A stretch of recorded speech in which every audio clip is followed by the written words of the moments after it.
And now back to Around the Kit with Joe Gansas. Guys, we are back, 646-787-8027.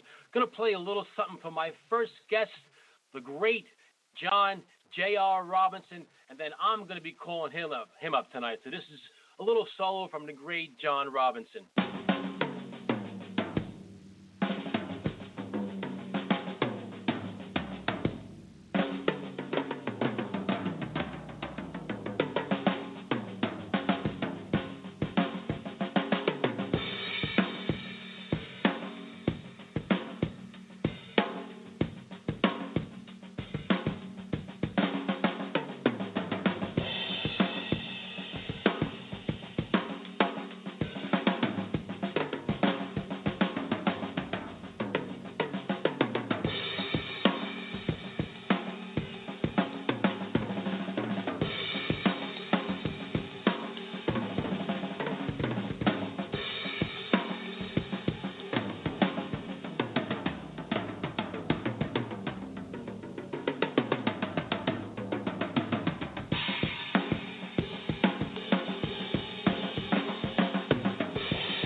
That was the great J.R. John Robinson. I am now going to be calling him. Let's see how this goes. Hopefully good. It's ringing.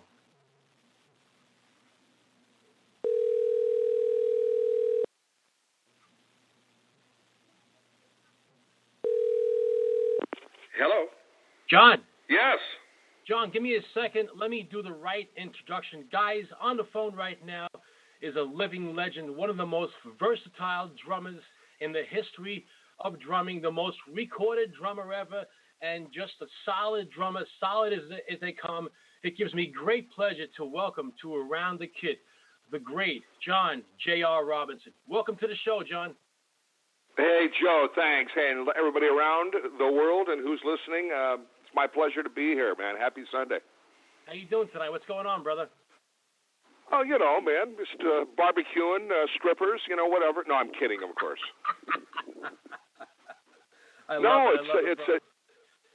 It's a beautiful thing.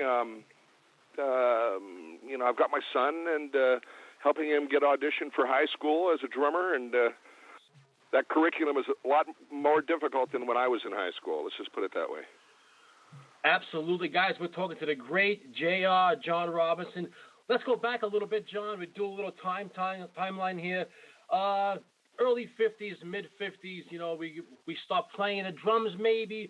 What's going on in Crescent, Iowa with you and Early and drums and music? What was going on back then for you? Well, I mean, I didn't start playing in the 50s. I started playing piano in the late 50s, but right. I was heavily influenced by both parents. My mother was the one who kind of taught me about what swing meant and what it was, just the concept of the word swing, and then playing these great big band records with drummers that later all of us around the world would grow to know who they were. And when you're a little kid, you don't know who these guys are. And I'm talking about Krupa and Rich and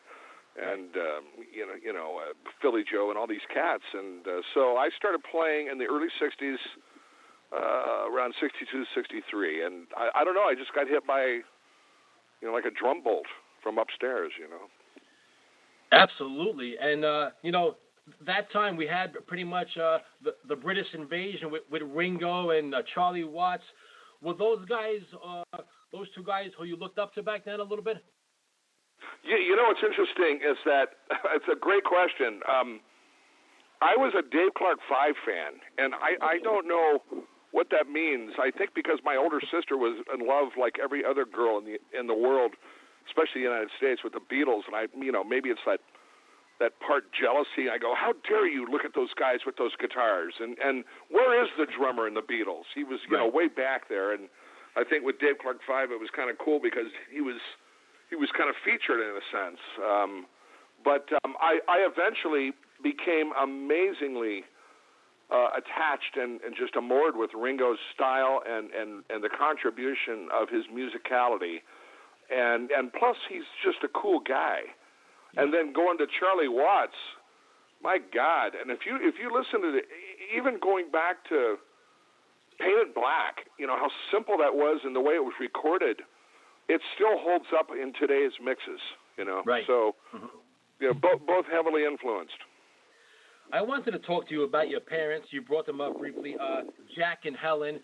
What kind of values did they set around the dinner table, and did those values help you to become the man you are today? Wow, that's a great question.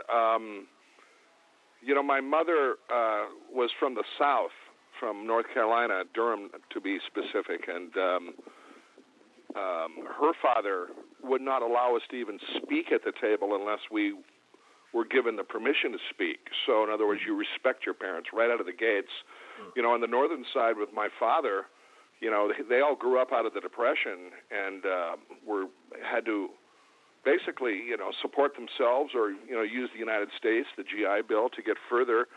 And he had, busted his hump and, went to Duke University and then went to the University of Iowa and then eventually got his doctorate at the Illinois College of Optometry. So he was incredibly disciplined. And, he did things like helped build the airport in Creston, Iowa. He was an amateur radio operator, so he helped install the civil defense system because we were in Tornado Alley. So I grew up with that, all that, a lot of people don't know this. Him being an amateur radio operator as a hobby, he thrust down my throat Morse code, and I hated it. I absolutely hated it. I go, get me the F away from this shit. I'll be honest. And I had like the real hip code key and, and then it was like, okay, it's probably, not dissimilar to my sons, me trying to shove vinyl down their throat maybe. I don't know. But anyway, the parents were incredibly, I don't know what to say. I had great parents. Great. Guys, we are talking to the man, the legend, John J.R. Robinson. When I was 10 years old, I'm a huge sports guy like yourself. Baseball was my thing. I didn't start to play drumming until I was 13. Did I read correct? At 10 years old, you were playing professionally, if that makes any sense to anybody? Well, I mean, in Iowa, whatever that's called, yes, I got paid for my first gig. Let's put it that way. But I mean, I guess in the blurb you could say that's professional.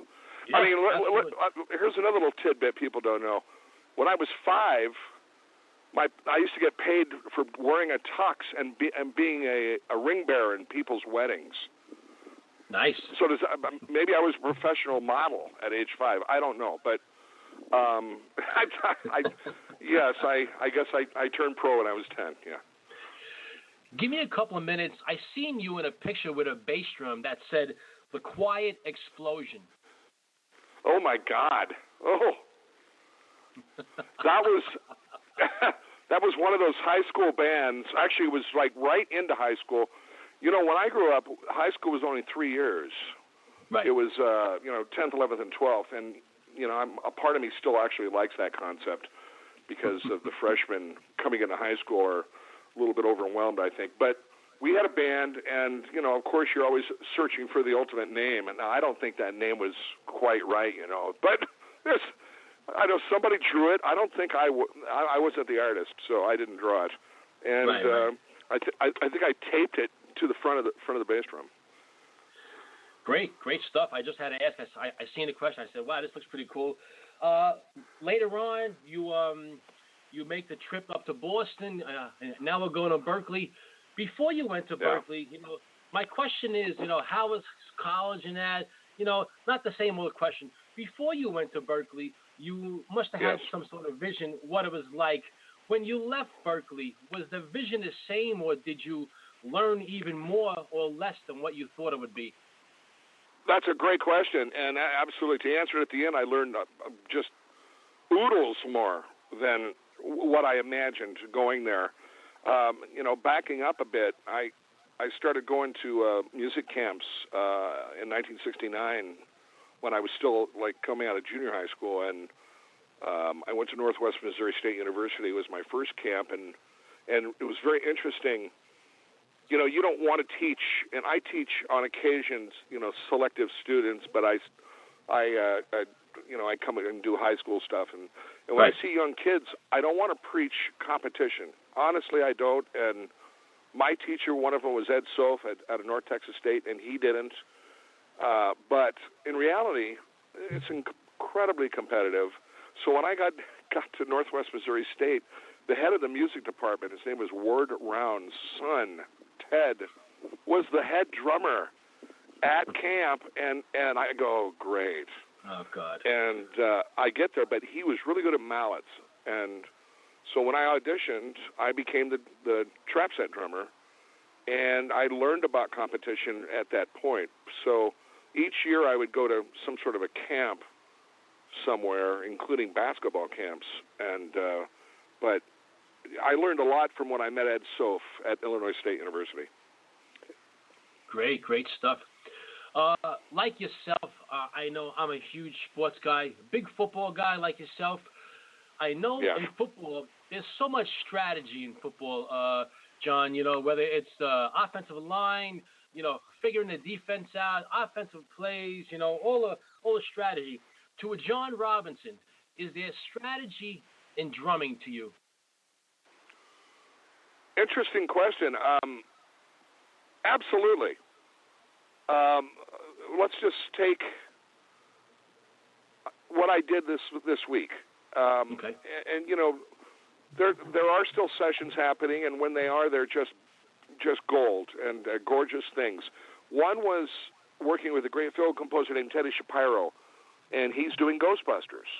Right. And so the strategy for me was, all right, what gear am I bringing in? I'm working with Teddy again. For example, we did Starsky and Hutch with Teddy, dodgeball, things like that. And I go, okay, so are we going to do I'm thinking in my head, the typical thin are we doing, or am I going to change up? I know the engineer. That's his name is Chris Fogel. He's fantastic.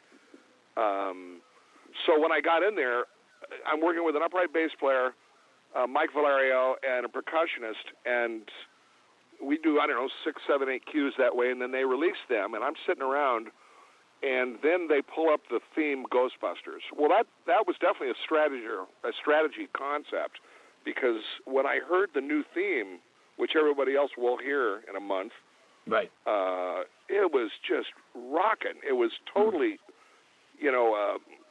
25 years post. And right. so there was a strategy involved. Okay, cut to the next day. I did the exact opposite of that. I worked with Barry Manilow, whom I've worked with many times. Steve Gadd was always his drummer. And, the concept is he, am I doing like some Vegas-type stuff? Or right. Well, no, Barry's kind of hardcore, and he wants to take maybe some sort of a standard tune, but make it more contemporary. And so, yeah, there's definitely strategy involved in all this stuff. It sounds like to you, and, I would think the same way, that strategy is really what gets you going sometimes. It sounds like to John Robinson, it's in your blood, it's exciting, no? Well, it has to be, and I I tell young students or even, drummers my age, man, if you're not excited about it, just get out. Get out. This has, it has to be fun. I mean, even if you can only play, 1 and 3 and 2 and 4 and quarter notes in the hi-hat, make it fun, have fun with it. And that's why, drumming is really good therapy also, for, people that are ill and things like that. Absolutely. Guys, we are honored to be having the great John J.R. Robinson with us for a couple of minutes. I know he's busy as hell. I try to ask some of my guests if there's one moment in their professional career that was that one moment, maybe that game changer. For you, was it 78 and meeting the great Quincy Jones? That was definitely part of it. It's interesting that before that, when I was in junior high and high school, I was trying to get into the Quincy Jones big band camps because he was doing that. He was very pro education, but I couldn't. It was so far away from where I lived that I couldn't get there. So, I'd always listen to his music and kind of watch the evolution, and then. When I got that break with, when David Hawk Lewinsky and Bobby Watson found me from Rufus and then brought the rest of the band to the club, that was definitely the top break. And then getting me from Boston to L.A., which was, incredible drive I did.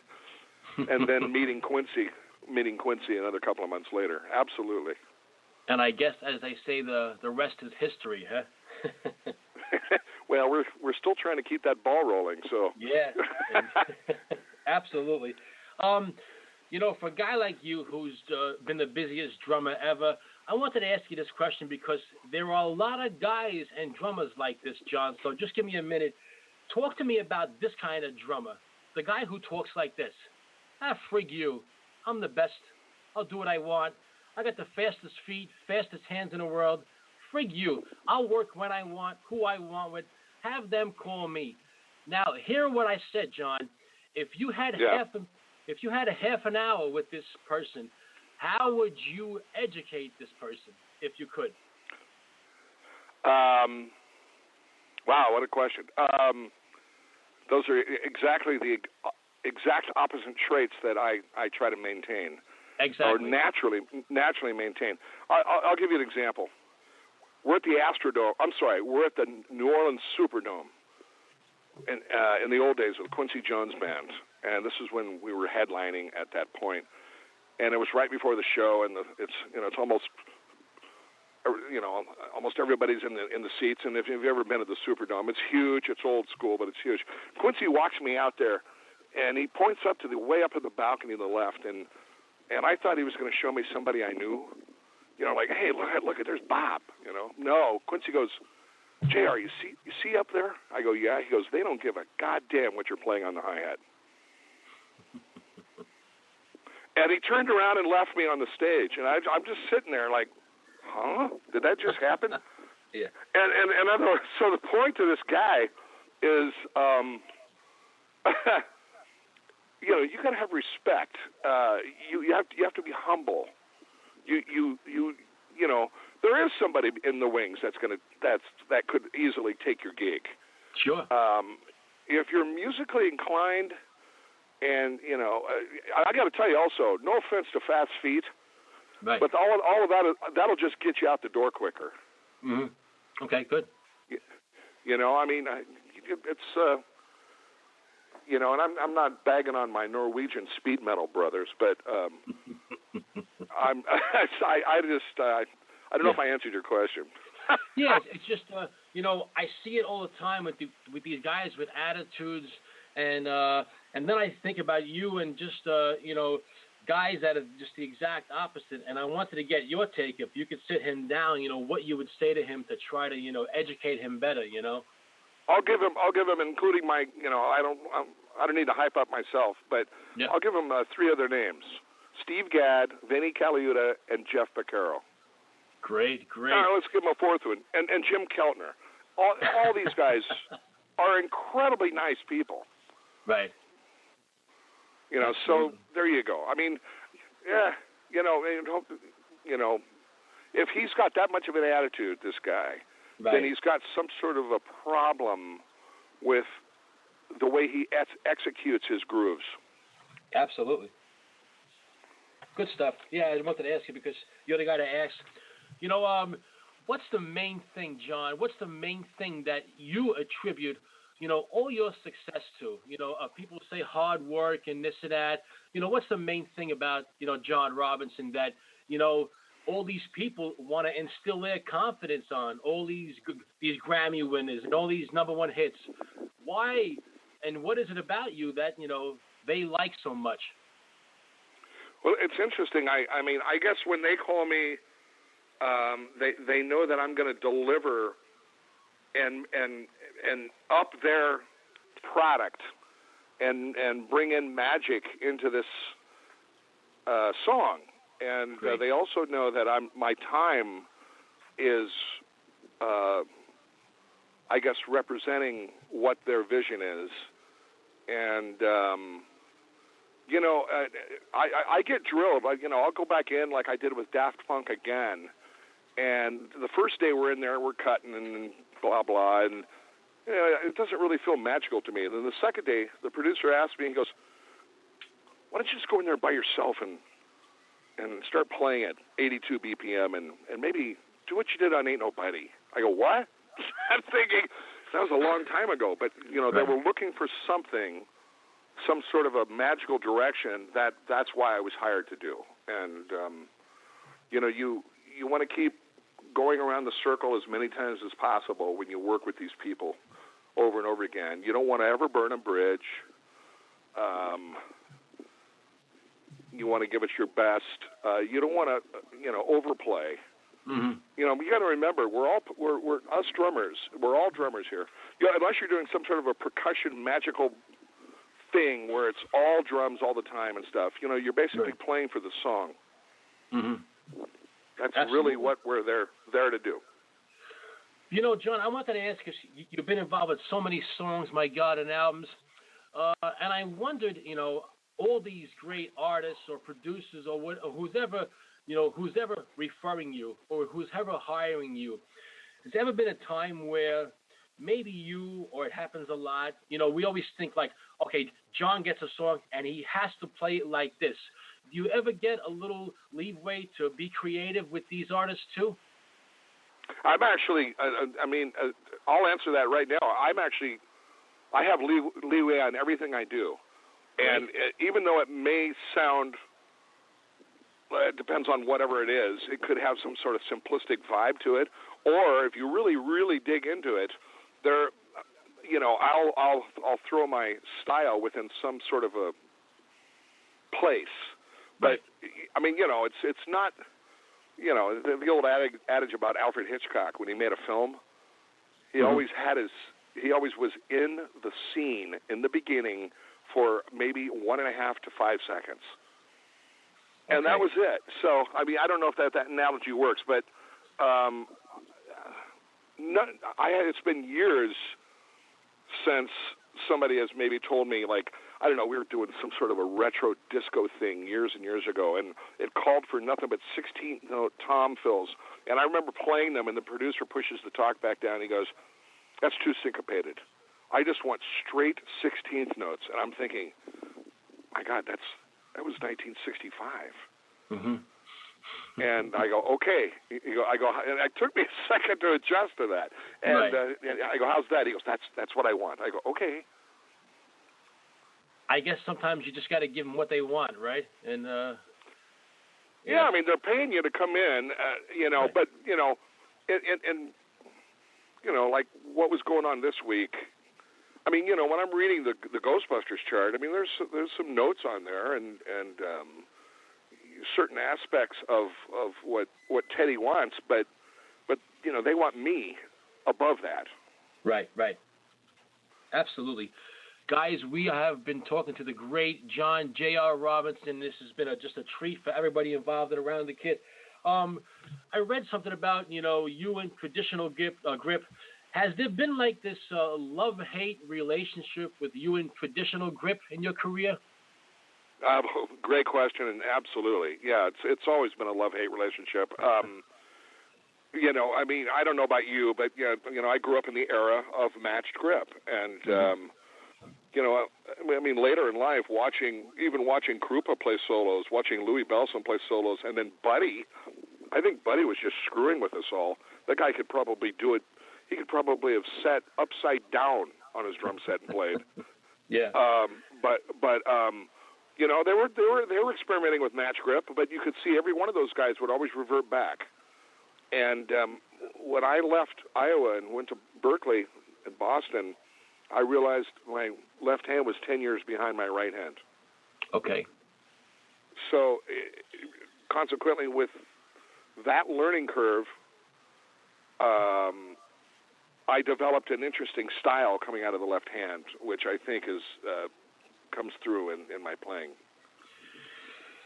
John, when I watch you, there's so many attributes, there's so many words I can use, but I just have, I mean, there's so many, but I love the word with you, and it's so fluid. You're just always so fluid, brother, and I really appreciate that from one drummer to another. Thank you from me to you. You're always so professional and so fluid and always on mark. Just awesome stuff, brother. Thank you.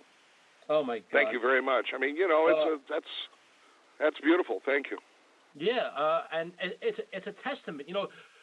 I got to tell you a real fast story, John. I'm with my daughter this morning. She's 9 years old, and she loves music. And I was doing my last couple of questions for you. And if you go to johnrobinson.com, everybody, .com, check it out. I mean, it just blow your mind with everything. But like other pages, and when you put the page on, the music starts on your page. And, John, it's mesmerizing because everything that you're on, it's I'm sitting there going, wow, this and that. I knew this. Wow, I didn't know Michael Bolton. I didn't know Seal, and I didn't know Celine Dion and Madonna, and just keep going. But something happened to me, John, and I'm not bullshitting now.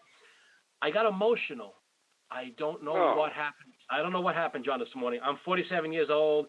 I'm a big tough guy. But why would a guy who's never met you before, never talked to you, what would do that to me to get me emotional? It was very weird this morning that, I got that way listening to your stuff. Well, thank you. You're getting me emotional even thinking about it. Dan, this is going to be a crying fest. What the hell? No. I knew it. I thought you were getting emotional because the Jets might make the playoffs. No, I'm just kidding. I didn't go there. All right, so I've been truly blessed by being in the right place at the right time, but being able to work with songwriters who wrote emotional songs. Mm-hmm. And I worked in a record industry that didn't mind investing to get those songs placed and bumped up. And that's what I like to maybe preach to the young kids out there, is to try to get this record industry back and strong. But, I always make a joke that a lot of the songs I've played on, I probably helped repopulate America, so it's okay. Oh, great stuff. A real honest question here. You could have all the talent in the world. be one of the best drummers ever, like John Robinson, play on this. But do you think once in a while, maybe, luck has something to do with it? Being in the right place at the right time? Absolutely it does. Yeah.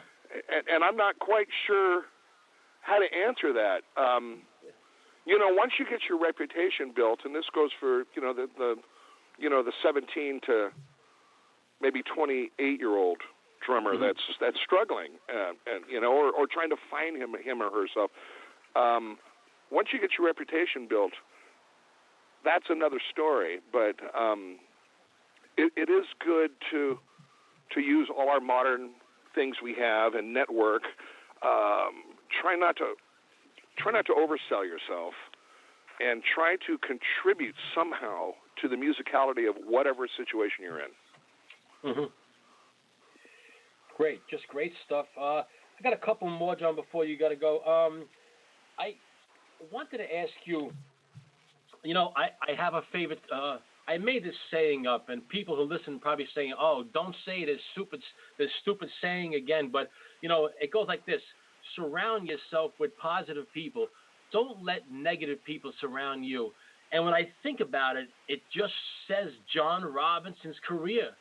Surround yourself. Don't let negative people surround you. What do you think about that saying? Man, that's a brilliant. You should put that on the website, man. That's really good. Listen. I've been in certain bands, which will go unnamed, that there was always a bit of maybe not a bit, but certain people were negative, and what happens is eventually that negativity will break the band up, and it's not good. When everybody's trying to say, hey, come on, let's have some fun and let's write and blah blah.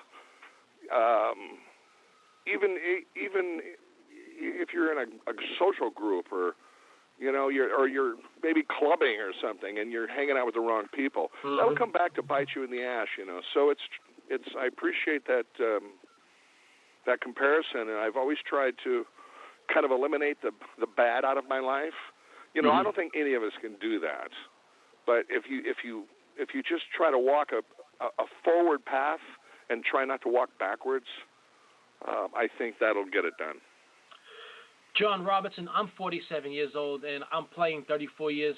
I don't think I was born to play drums, but it's a big part of my life. Was John Robinson born to play drums? Absolutely. Great stuff. Absolutely. I mean, my basketball career ended, so I always wanted to be a pro basketball player, but I realized that drumming came natural to me, and it was always fun. And I like the word groove and swing and dance, and it just comes natural to me. So yes, I was born to be a drummer. John, being the drummer on We Are the World, was that special or what? Oh, it was. You know what? It was almost surreal in real time. Yeah. Which was really, I don't know if that makes sense, but it's like we knew it was going down, but it was just kind of hard to fathom. And then the world impact of something like that, and you can't even do something like that today, which was It's sad. But it was just an honor, to the late great Louis Johnson on bass and Greg Fillinganes on piano. It was just such an honor, and watching Mike and Lionel write that thing, it was great. Absolutely. Guys, we've been joined tonight with the great John J.R. Robinson. John, after 29 years with Yamaha, just personal preference to go to DW? What was going on there? Just something you wanted to do, or? Well, boy, you opened up a can of worms there, didn't you? I'll try to sugarcoat this a little bit. How about them Jets?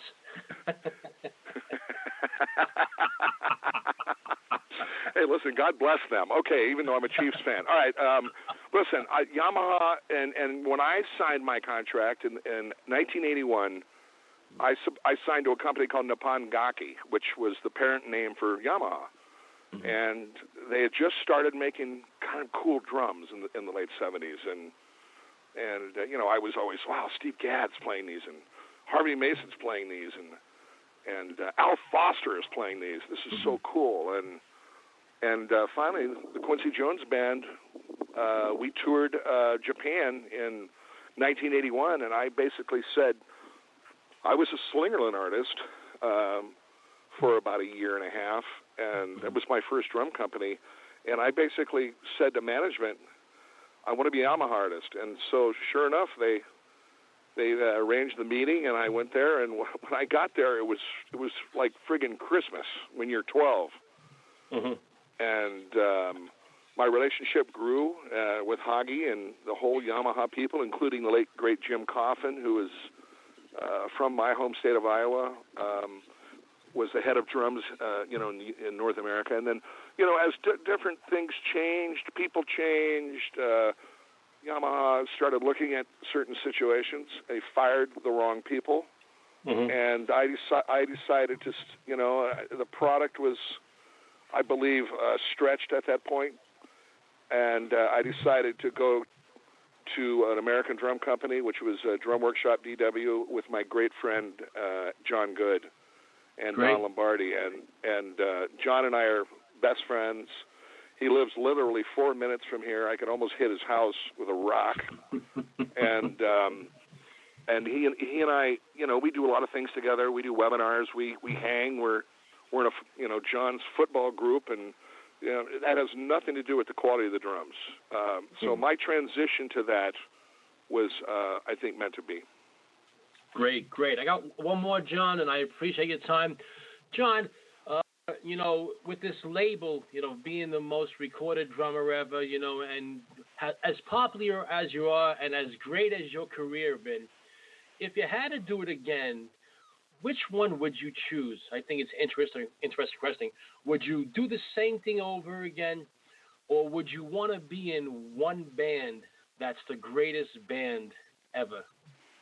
Man, that is such a great question, and I use this question when I teach or speak. And we all have this fantasy of Neil Peart and being in Rush for one band for, what was it, 41 years, or I don't know, it was 4 decades. Yeah. Or God bless John Bonham. Yeah. If he had stayed alive, and they probably would have continued another 10 years, I would imagine, at that point in time. Being in Led Zeppelin, one band, it's just fantastic.